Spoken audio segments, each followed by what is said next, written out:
बात बा ठीक बा सुन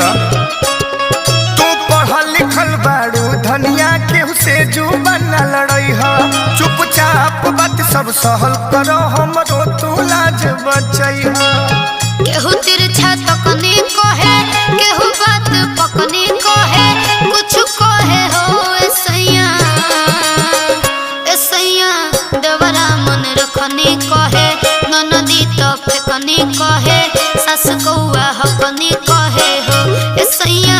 देवरा मन रखनी कहे ननदी तो फेकनी कहे सास कौआ हकनी कहे हो।